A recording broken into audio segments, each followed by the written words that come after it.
My self Lakshmi from institute of medical sciences BHU and watching SS tutorials. और इस video में हम काफ़ी इंपॉर्टेंट टॉपिक डिस्कस करने वाले हैं, डेट इज ट्रांजिस्टर। काफ़ी लोगों ने मुझे बताया, बोला था, मैसेज किया था। तो इस वीडियो में काफ़ी इंपॉर्टेंट टॉपिक ट्रांजिस्टर, और इसको बहुत शानदार तरीके से ट्रिक बेस्ड करेंगे जिससे कि आपके सारे क्वेश्चंस एग्जाम में हो जाएंगे। ये गारंटी है। आप यदि इस वीडियो को अंतिम तक देख लेते हो तो सारे क्वेश्चंस हो जाएंगे, उसमें कहीं भी कोई प्रॉब्लम आपको नहीं देखने को मिलेगा। ठीक है, क्वेश्चंस भी करेंगे, कंसेप्ट भी डिस्कस करेंगे, सब कुछ एक साथ होगा। तो चलिए शुरू करते हैं। तो पहले ट्रांजिस्टर शुरू करने से पहले हम एक थ्योरेटिकल क्वेश्चन को पहले हिट आउट करेंगे। थ्योरेटिकल क्वेश्चन को हिट आउट करने का मतलब क्या है? आपसे एक थ्योरेटिकल क्वेश्चन पूछा जाता है कि जब ट्रांजिस्टर एक्टिव मोड में हो, जब उसको एम्पलीफायर भी बोलते हैं। ठीक है, जब ट्रांजिस्टर क्या हो, एक्टिव मोड में हो तो उसको एम्पलीफायर भी बोलते हैं। दूसरा एक होता है सैचुरेशन मोड। जब आपका ट्रांजिस्टर सैचुरेशन मोड में हो तो उस समय हम बोलते हैं ऑन स्विच है। ठीक है, तीसरा कंडीशन क्या होता है? कट ऑफ मोड, मीन्स जब स्विच क्या हो, ऑफ स्विच भी बोलते हैं उसको। ये तीन कंडीशन है, और एक और कंडीशन है जो ये पूछे जा सकते हैं। ठीक है, ये पहला क्वेश्चन आ सकता है इसमें, ये थ्योरेटिकल बेस। और तीसरा क्या है? Inverse active. तो इन कंडीशन में आपको पता है कि तीन चीज होते हैं भाई।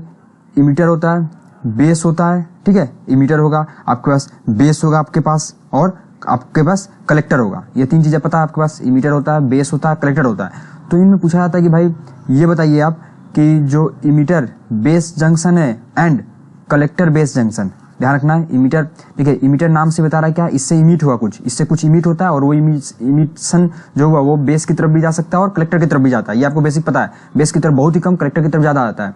तो emitter base junction and collector base junction, clear? तो ये आपको बताना है। जैसे मान लीजिए कलेक्टर है, ये बेस है, तो बेस क्या होगा, कॉमन हो गया ना, यहाँ दोनों तरफ ज्वाइंट हो रहा था, ऐसे आप ध्यान रख सकते हो।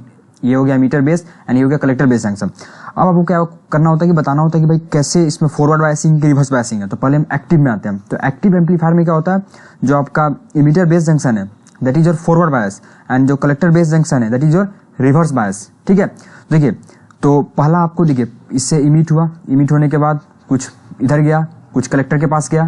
तो देखिए पहला क्या आ रहा है आपका, इमीटर बेस जंक्शन, देन आ रहा क्या आपका कलेक्टर बेस जंक्शन। तो ये क्या नाम है, एक्टिव, नेम से इंडिकेट कर रहा है एक्टिव है। एक्टिव होगा तो जो शुरू का है, ये शुरू का क्या होगा आपका, फॉरवर्ड बायस होगा। एक्टिव है मीन्स आपको फॉरवर्ड जाना है। एक्टिव आदमी क्या होता है, फॉरवर्ड जाता है, ध्यान रख सकते हैं ऐसे। तो इमीटर बेस जंक्शन है वो फॉरवर्ड बायस होगा, तो ये जस्ट उसका क्या हो जाएगा, रिवर्स बायसिंग हो जाएगा। क्लियर? अगला है सैचुरेशन ऑन स्विच, मतलब ये ऑन ही है, हमेशा ऑन है, यानी कि दोनों किस में हो जाएंगे, फॉरवर्ड बायसिंग। इसके हम कंसेप्ट नहीं जा रहे हैं क्योंकि वो पूछ नहीं जाएंगे आपसे। ठीक है, डायरेक्टली हम क्वेश्चन को हिट करते हैं क्योंकि कंसेप्ट को समझाने में काफी ज्यादा टाइम लगेगा यहाँ पर आपको। तो ऑन स्विच मतलब आपको इसलिए ध्यान रखना, ऑन है मतलब ये हमेशा ऑन रहेगा, चलता रहेगा, हमेशा आगे की तरफ बढ़ता रहेगा, फॉरवर्ड बढ़ता रहेगा। इसमें क्या एक्टिव था, शुरू में एक्टिव हुआ, बाद में फिर सुस्त पड़ गया। तो शुरू में जो पहला वाला चीज है वो फॉरवर्ड बायसिंग है एंड बाद वाला रिवर्स बायसिंग। ठीक है, यहाँ पर हमेशा ऑन है मतलब हमेशा वो आदमी फॉरवर्ड जाता रहेगा। वो बात समझ रहा? अगला कट ऑफ है, मतलब ऑफ स्विच, मतलब वो आगे बढ़ेगा ही नहीं, यानी कि दोनों में क्या होगा, रिवर्स बायसिंग होगा। That person is not going to forward. Okay, कोई आगे में तो वो आगे बढ़ ही नहीं पाएगा वो, मतलब दोनों में क्या हो गया, रिवर्स बायस। ध्यान रखना, inverse active means just opposite to active, means जो आपका इमीटर बेस जंक्शन है वो रिवर्स बायस हो जाएगा और ये फॉरवर्ड बायस हो जाएगा। तो इसको याद करने का सबसे सिंपल तरीका ये। बात समझ में आ रहा है? ठीक है, आप कुछ थ्योरेटिकल पॉइंट सुन लीजिए, मैं लिखूंगा नहीं यहाँ पर। That emitter provide charge carrier, therefore it is heavily dope. आपको पता है जो इमीटर होता है ये हाईली डोप्ड होता है, ये भी क्वेश्चन पूछा जाता है थ्योरेटिकल में। ठीक है, इमीटर कैसा होगा, हाईली डोप्ड होगा, क्योंकि यही तो चार्ज कैरियर प्रोवाइड करेगा आपका। Okay, when charge carrier passed from emitter to base, then some electron and holes combine in base region and rest charge carrier are transferred to collector। मैं बताया बेटा, maximum charge carrier कहाँ जाएंगे, collector की तरफ, कुछ चार्ज कैरियर कहाँ आएंगे, बेस की तरफ। ठीक है, collector receive the charge carrier provided by emitter, therefore its size is relatively large, okay, and it is lightly doped। Collector को रिसीव करना है तो ये लाइटली डोप रहेगा और उसका साइज क्या होगा, सबसे ज्यादा होगा, क्योंकि इसको रिसीव करना है इलेक्ट्रॉन्स को, चार्ज कैरियर्स को। बस समझना। तो ये थ्योरेटिकल क्वेश्चन आपसे, ये चार वाले थ्योरेटिकल क्वेश्चन पूछे जा सकते हैं आपसे। चलिए अब आते हैं हम लोग नेक्स्ट थ्योरेटिकल क्वेश्चन की तरफ, that is configuration of transistor. ठीक है, ट्रांजिस्टर में कैसा कॉन्फ़िगरेशन होगा, क्या होगा, उसको डिस्कस कर लेते हैं पहले हम लोग। देखिए आपको जो पढ़ना है, जो अपने सिलेबस में है, जो सबसे ज्यादा क्वेश्चन जो जिससे सिर्फ क्वेश्चन आएगा वो है आपका कॉमन बेस कॉन्फ़िगरेशन, और किसी पर ध्यान देने की जरूरत नहीं है क्योंकि ऐसे भी ट्रांजिस्टर थोड़ा थ्योरेटिकली समझना मुश्किल है। तो आप बस कॉमन बेस के क्वेश्चंस करना सीख जाइए, कैसे करना है, कैसे फॉर्मूला याद रखना है, that is enough for you. तो सबसे पहले हम क्या करेंगे, कॉमन बेस कॉन्फ़िगरेशन। ठीक है, तो चलिए कॉमन बेस मतलब क्या हुआ, बेस आपका कॉमन रहेगा। मैं एक डायग्राम बना के बताता हूँ यहाँ पर। जैसे मान लीजिए, इसका जरूरत नहीं है आपको, मैं कुछ ट्रिक बताऊंगा आपको, क्वेश्चंस आपका उसी से हो जाएगा। ठीक है, कोई जरूरत नहीं है आपको ये ध्यान देने का। देखिए ये एक मैं रफ डायग्राम में बना के थोड़ा सा आपको आइडिया दे दूँ। ओके, ये हुआ आपका, ठीक है, ये हो गया ट्रांजिस्टर वाला ये एरिया, ठीक है। ये जो दिख रहा है आपको दैट इज बेस, क्लियर। ये जो है ये collector and this is your emitter, ठीक है। ये रेजिस्टेंस आर ई मान लीजिए मीटर की तरफ, ये मीटर की तरफ तो वी ई वोल्टेज, और ये हो गया VCC voltage that is collector की तरफ है, और ये रेजिस्टेंस RC हो गया, ठीक है। अब देखिए ध्यान से एक और चीज, इधर जो करंट जाने वाली है दैट इज IB, ठीक है। अब देखिए दोनों के लिए क्या बेस कॉमन है ना, इमीटर के लिए भी और कलेक्टर के लिए बेस कॉमन, इसलिए इसको कॉमन बेस भी बोल रहे हैं, ठीक है। तो इसमें जो करंट फ्लो कर रहा है IB है, इधर जो करंट जा रहा है that is IE, okay, and इसमें जो करंट ऐसे आ रहा है दैट इज IC। देखिए इससे जो करंट आएगा, देखिए इससे करंट निकलेगा, यही करंट जाएगा, और यही करंट तो कुछ IB में जाएगा और कुछ इधर चला जाएगा, बात समझ रहे हैं ना। इसलिए ऐसे एरो डायरेक्शन, क्योंकि इमीटर से ही तो चार्ज क्लियर बाहर निकल रहा है, इमीटर से ही तो चार्ज क्लियर बाहर निकल रहा है भाई, बात समझ आ रहा है, ठीक है। ये क्लियर हुआ। इसका मतलब क्या, इमीटर से चार्ज क्लियर बाहर निकल रहा है, तो IE इक्वल टू क्या होगा, IB प्लस IC, मतलब यही तो दे रहा है, तो ये equal to IB plus IC, समझिए। ऐसे आप किसी का एग्जाम्पल ले लीजिए, जैसे मैं आपको एक छोटा सा एग्जाम्पल ले लेता हूँ कि जैसे मेरा दोस्त कितने बार आपको वीडियो में बताया भी हूँ, नयन उत्पल, ठीक है। मान लीजिए उसके पास 100 रुपये हैं, उन्होंने मुझे 50 रुपये दिए, ठीक है, और उनकी कोई गर्लफ्रेंड है मान लीजिए, उसको 50 रुपये देते हो, तो इनके पास 100 रुपये था, वही तो 50 रुपये इसको भी दिए, 50 रुपये इसको भी दिए, तो वही है IE, वही है IE को आप नयन उत्पल मान लीजिए, डॉक्टर नयन उत्पल, ठीक है, और इन्होंने कुछ पैसे इनको दिए, कुछ पैसे इनको दिए, बात समझाना। तो वही है यहाँ पर, तो IE क्या होगा, IB प्लस IC के इक्वल होगा, पहला concept, this is the first concept, क्योंकि इमीटर से ही निकल रहा है, ठीक है। डॉक्टर नयन उत्पल ही पैसा दे रहे हैं सबको, तो वो जो देंगे वही तो सबका मिलाकर होगा, बात समझ। पहला कंसेप्ट आपको ध्यान रखना है, मैं फिर उसको रिपीट कर दूं, IE equal to IB plus IC, ठीक है भाइयों, क्योंकि इसमें भी बहुत लोगों को डाउट होगा, इसलिए मैं बोल रहा हूँ, ये कंसेप्ट बहुत इंपॉर्टेंट है। चलिए, तो पहला कंसेप्ट आपने पकड़ रखा है अभी, ठीक है, उसको छोड़िएगा नहीं, पकड़े रहिए। अब आते हैं हम लोग एक और चीज डिस्कस कर लेते हैं, that is output current and one is your input current, ठीक है। आउटपुट करंट क्या हो गया बताइए, IC। इनपुट करंट क्या था आपका, IE, क्योंकि इनपुट तो I ही है ना, आउटपुट आ रहा है IC, ठीक है। तो बेस कॉमन है, बेस तो क्या हो गया, बेस को आपने क्या कर दिया है, कॉमन कर दिया है, तो इनपुट आपने लगाया I, और आउटपुट क्या मिल रहा है आपको, IC के रूप में मिल रहा है, कुछ बेस की तरफ जा रहा है, ठीक है। तो ये दूसरा कंसेप्ट क्लियर रखना आपको। चलिए अब बताइए, पहला जो क्वेश्चन पूछा जाता है इसमें दैट इज करंट गेन। पहला क्वेश्चन क्या पूछा जाता है, करंट गेन के बारे में, और करंट गेन को क्या बोलते हैं हम लोग जब कॉमन बेस पढ़ते हैं, तो करंट गेन क्या बोलते हैं, अल्फा, ध्यान रखना, ठीक है। अब बताइए गेन मतलब क्या हुआ, फायदा। आप कहीं भी आप गेन निकालते हो तो क्या होता है कि भाई कितना आउटपुट मिल रहा है अपन कितना इनपुट आपने दिया। हर जगह इफिशियंसी निकालने का ही तरीका, आउटपुट अपॉन इनपुट, आउटपुट कितना मिल रहा है अपॉन इनपुट कितना था, बात समझे ना। जैसे मान लीजिए आपको जो इनपुट मिल रहा है वो है, मान लीजिए आप पर 100 रुपये खर्च कर दिया जा रहा है, लेकिन आपको 100 रुपये दिया जा रहा है, लेकिन आप काम कर पा रहे हो मात्र 50 रुपये का। आपको 100 रुपया दिया गया, आप काम कर पा रहे हो मात्र 50 रुपये का, तो आपका आउटपुट क्या हो गया, मात्र 1/2 यानी कि 50% हुआ। उस तरह करंट गेन है, तो करंट गेन में क्या होगा, same output upon input. Output आप कितना दे रहे हो, आपको इनपुट कितना दिया गया, ठीक है। जैसे मान लीजिए बिजली दिया जाता है 100 जूल, लेकिन कुछ वेस्ट हुआ था, मात्र आउटपुट निकलता है 30 जूल के बराबर, तो वही सेम यहाँ पर कंसेप्ट होगा। तो आउटपुट करंट क्या था बताइए आप ही, IC था, इनपुट करंट क्या था, I था, बस कुछ कंसेप्ट ज्यादा रटना है नहीं, IC upon I current gain होगा। जब भी अल्फा पूछेगा तो अब क्या बोलना है, delta IC upon delta I, या आपको direct IC upon I answer देना है, कोई फंसने का दिक्कत ही नहीं है। दूसरा आपका voltage gain, that is also noted as AB, ठीक है। वोल्टेज गेन को हम AB करते हैं, तो यहाँ पे भी आपको किसी प्रकार का कोई दिक्कत नहीं होगा। वोल्टेज गेन आपको निकालना है, तो वोल्टेज के लिए आप क्या करोगे, आपको पता है V इक्वल टू क्या होता है, IR, V इक्वल टू क्या होता है, IR। अब देखिए ये कंसेप्ट पता है आपको, बस रटना है नहीं। Voltage gain means voltage out upon voltage in, कितना वोल्टेज इन दिए थे, कितना वोल्टेज आपको आउट मिल रहा है, बस। तो अब सिंपल क्या करना है आपको, वोल्टेज आउट में तो IC RC में लिख दूं, वोल्टेज इन को मैं IE RI लिख दूं RE, सॉरी यहाँ पर RE लिख दो आप, ठीक है। जो इनपुट लगा रहे हो, मतलब जो भी रेजिस्टेंस आप इनपुट दे रहे हो, साथ में इमीटर का करंट है, बस सिंपल सा। तो यहाँ से आपको वोल्टेज गेन निकल गया, कोई रटने की दिक्कत ही नहीं है आपको यहाँ पर, ठीक है। ये चौथा चीज था।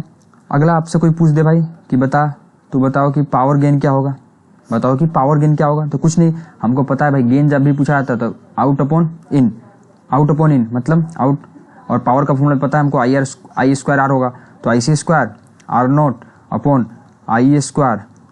सो ये input resistance, output resistance, output current upon input current, कोई फंसने का चांस ही नहीं बनता यदि आपको बेसिक कंसेप्ट समझ में आ गया है, ठीक है। बेसिक कंसेप्ट समझ में आ गया तो कोई दिक्कत ही नहीं है। ध्यान रखना आपको, IC हमेशा आउटपुट करंट होगा और input current will be always IE, ठीक है। अब आते हैं फिर से डायग्राम को ड्रॉ करते हैं। अब डायग्राम का थोड़ा सा काम आएगा यहाँ पर आपको, तो मैं फिर से एक बार डायग्राम ड्रॉ कर देता हूँ। अच्छा, जो लोग यहाँ तक वीडियो देख चुके हैं भाई प्लीज़ लाइक कर देना, क्योंकि इस वीडियो को बनाने में काफ़ी मेहनत लग रहा है यहाँ पर, ठीक है, क्योंकि बहुत टाइम निकाल कर मैंने आपके लिए वीडियो बनाया, तो लाइक तो बनता ही है। और प्लीज़ कम से कम आप लोग जो भी जिस भी व्हाट्सएप ग्रुप में जुड़े हो कहीं भी, एक बार जरूर इस वीडियो को शेयर करना, ठीक है, क्योंकि काफ़ी मेहनत और काफ़ी मतलब टाइम निकालने के बाद मैं वीडियो बना रहा हूँ आपके लिए। ये इमीटर हुआ, ये आपका कलेक्टर हुआ, ठीक है, और ये तो बेस था ही, पता ही है। इसमें जो करंट आ रहा था IB था, इधर जो करंट था IE था, और ये वाला जो करंट था वो IC था। ये RC है, ये VCC था, ये VEE था, और ये RE है आपका, ठीक है, इसमें कोई दिक्कत नहीं।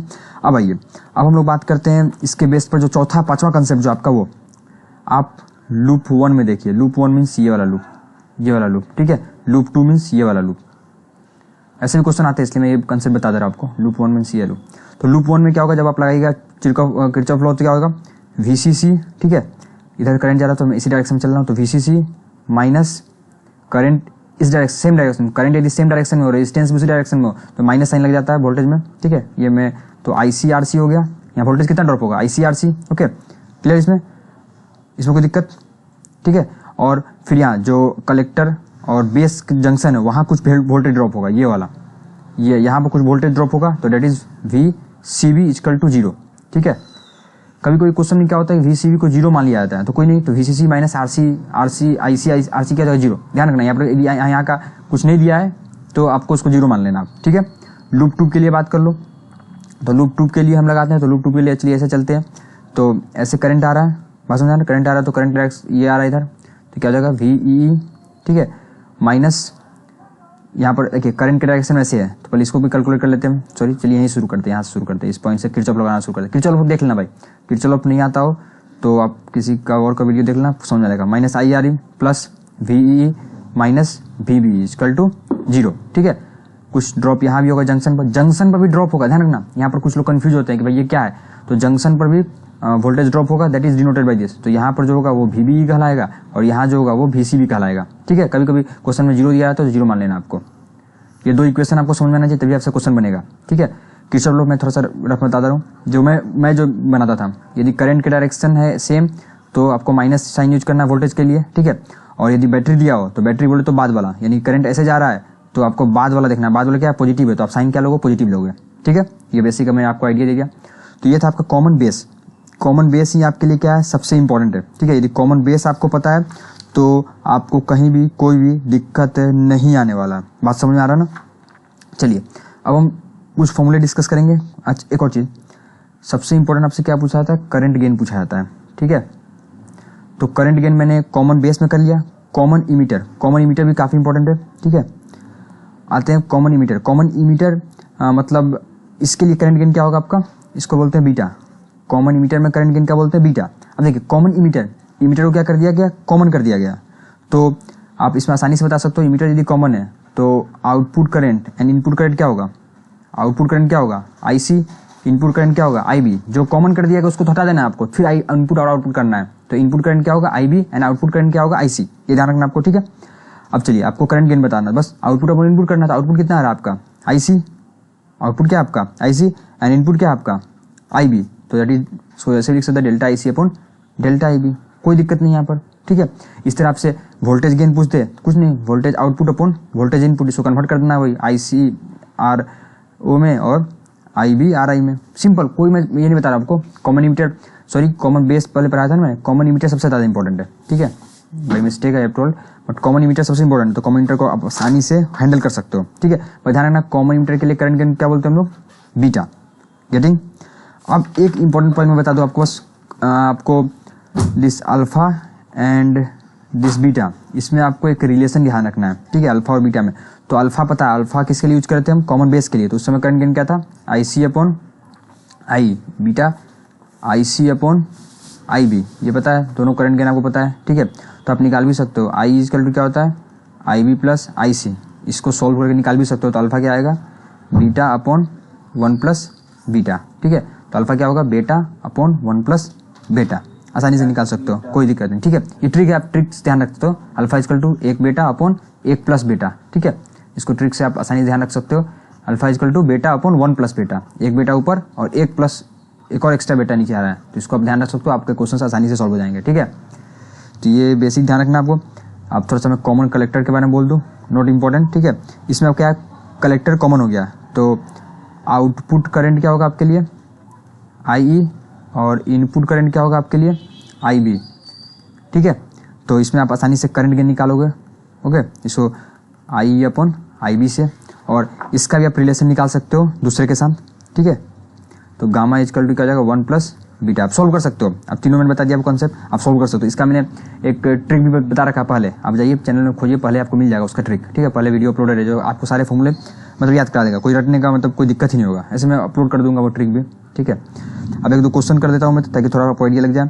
क्वेश्चन क्या बोला है, इन कॉमन बेस कन्फिग्रेशन, क्या बोला question, in common base configuration collector current मतलब IC is your 1.96 milli ampere. ठीक है, और आपको बोल रहा है क्या, इमीटर करंट है 2 मिली एम्पियर। आपसे पूछ रहा है क्या, करंट गेन बताओ। क्या पूछ रहा है, करंट गेन बताओ।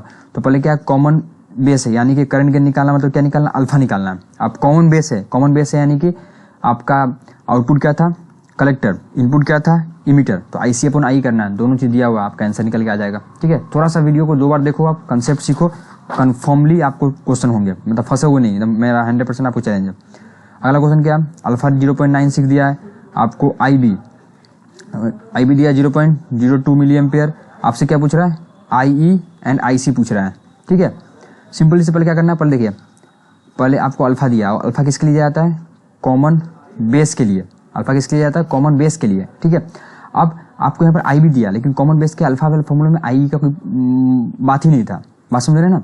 तो आप ऐसा इसको अल्फा को कन्वर्ट कीजिए किसमें, आप अल्फा को चेंज कर लिए किसमें, बीटा में चेंज कर सकते हो आप आसानी से, या आप अल्फा को ऐसे लिख सकते हो ना, IC upon IE is equal to 0.96, ये अल्फा ही तो है, बात समझे ना। यहाँ से आपको क्या निकल जाएगा, IC इजकल टू 0.96 IE, ये पहले निकल गया।